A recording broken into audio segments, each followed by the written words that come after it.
আসসালামু আলাইকুম সবাইকে। গত কয়েক বছর ধরে আমাদের এই জেনারেশনটা নতুন, নতুন জিনিস দেখতেছে।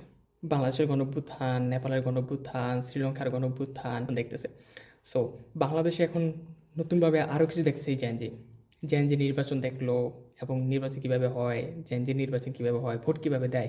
আমাদের এই জেনারেশনটা সব কিছু দূরে ছিল এবং সব কিছু এখন পাচ্ছে।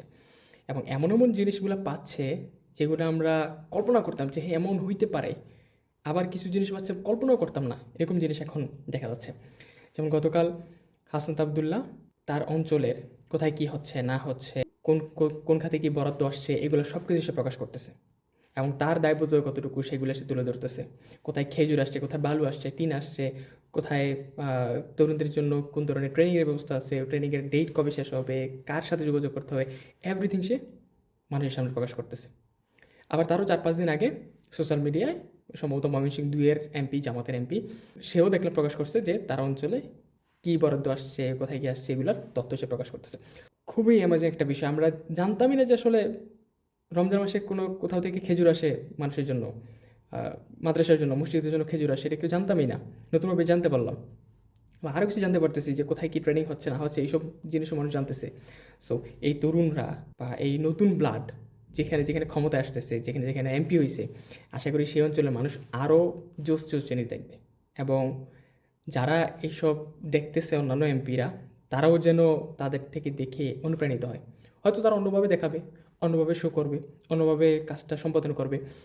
এমনও হইতে পারে যে হাসনাত আবদুল্লাহ বা ওই কামরুল হাসান মিলন সম্ভবত তার নাম, উনি যে সকল ইনফরমেশন দেখাইছে এর মধ্যে যদি কোনোটা কনফিউশন ইনফরমেশন থাকে, একবার দেখাইছে যাদের যদি ভুল হয়ে থাকে আস্তে, আস্তে তারা এটা কমাবে।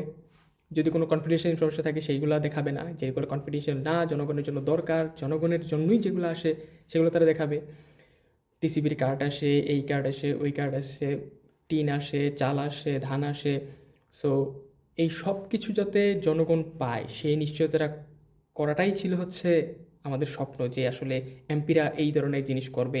এমপিরা সরকারের ৳১ আসলে ৳১ মানুষের মাঝে বন্টন করে দিবে। কোথাও রাস্তার ইট খুলে নিবে না। রাস্তার ইট ৳১০ ইট ৳১২ কিনে নিজে ৳২ প্রফিট করবে না। এই জিনিসগুলো আমরা এখন দেখতে পাচ্ছি।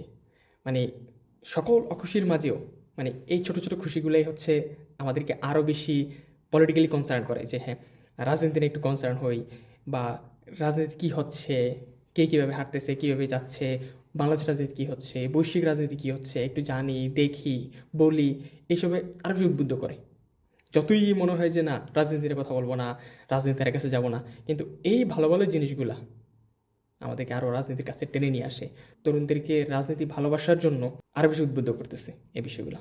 সো হ্যাটস অফ যারা যে সকল এমপিরা এসব কাজ করছে, জনগণের যে পাওনাটুকু সেই পাওনাটুকু তাদের কাছে পৌঁছে দিচ্ছে এবং পৌঁছানোর জন্য কী, কী মেকানিজম করা লাগে সেই কাজগুলো করতেছে, জনগণকে জানাচ্ছে, তাদেরকে হ্যাটস অফ। আবারও তাদেরকে স্যালুট।